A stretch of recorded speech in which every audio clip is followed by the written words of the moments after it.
साल 2019 की बात है। ओडिशा के पूर्व कांग्रेस नेता रामचंद्र बेहरा को उनके ही 10-12 साथियों ने तलवार और भालों से काट डाला। फिर गांव वालों को धमकी दी, हमारे खिलाफ गवाही देने की गलती की तो उसका अंजाम भी यही होगा। पुलिस पूछताछ में एक नाम सामने आया, जिसे सुनकर बेहरा की पत्नी और बेटियों को बड़ा झटका लगा। वो नाम किसका था? क्या सभी आरोपी पकड़े गए? दैनिक भास्कर की थ्रिलर सीरीज मृत्युदंड के बेहरा मर्डर केस पार्ट 3 में अब आगे की कहानी।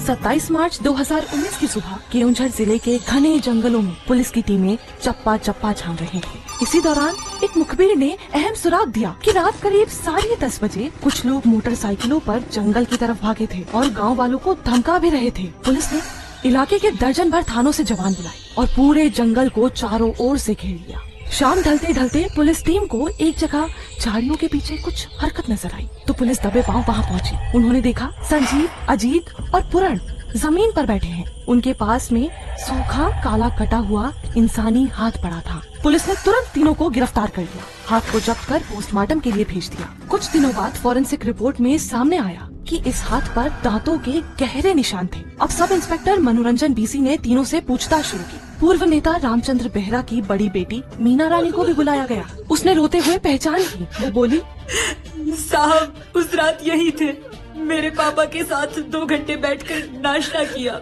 और फिर बाहर बुलाकर हमला कर दिया। इतना सुनते ही सब इंस्पेक्टर मनोरंजन बीसी ने गुस्से में संजीव के बाल खींचते हुए पूछा, सच बता, नहीं तो 3rd डिग्री मिलेगी। संजीव और बाकी आरोपी सिर पकड़ कर बैठ गए। उन्होंने बताया, बेहरा कांग्रेस छोड़कर बीजेडी ज्वाइन करने वाले थे। इलाके में उनकी लोकप्रियता बढ़ रही थी। हमें डर था कि हमारी राजनीति खत्म हो जाएगी, इसलिए हमने उसको मारने का प्लान बनाया। हमने उसके घर और परिवार की जानकारी निकाली, फिर दोस्त बनकर गए।